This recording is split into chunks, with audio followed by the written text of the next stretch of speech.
Mr. President. Ross Palumbo from ABC News Miami. As a relatively new Floridian, what is your message today to the cruise line industry and the travel industry that Florida depends upon? And since Senator Rick Scott and Miami-Dade Mayor Carlos Jimenez have the same exposure as you and they are self-isolating, what's your message to them that they shouldn't be? Well, I don't know that I had exposure, but I don't have any of the symptoms, and we do have a White House doctor, and I should say many White House doctors, frankly, and I asked them that same question, and they said, you don't have any symptoms whatsoever. And we don't want people without symptoms to go and do the test. The test is not insignificant. As far as the cruise line business, we're with them all the way. It's a great business. It's a great U.S. business, frankly. And I know how important they are to the country. That includes airlines, but the cruise line business obviously was hit very hard.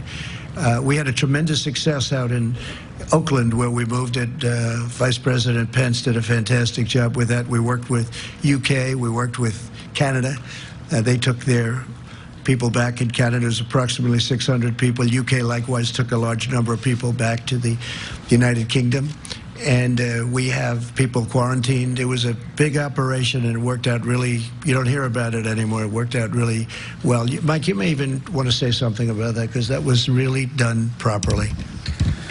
Well, thank you, Mr. President. And that program with the Grand Princess, the ship, is continuing to be administered in the highest standards, orderly way, as the President directed. And Americans that needed treatment have received them. I spoke to the governor of Iowa today, and some of those who now have been cleared are able, in proper supervision, to be returning to Iowa. They're making arrangements for them to do that.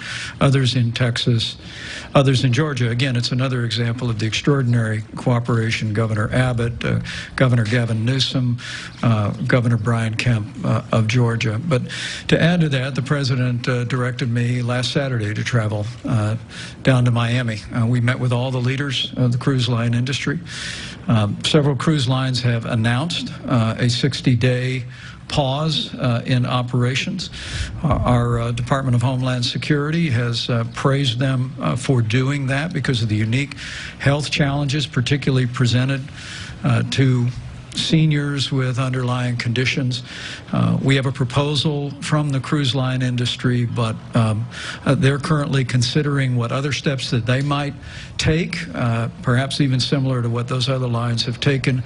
We're anticipating some response on that in the next 24 hours. But as the President said, the American people cherish our cruise line industry, the men and women who work on the ships, the men and women who work on the shore, all the economies that are so benefited by a vibrant cruise line industry. And what the President's directed us to do is whether there is a pause in the moment, as some cruise lines are doing, and as we all continue to discuss, we want to work with the cruise line industry to ensure that when we come through this, that cruise lines and the medical services that are available and for the passengers and all of the crew, that cruise lines are safer than ever before and can prosper for many years to come.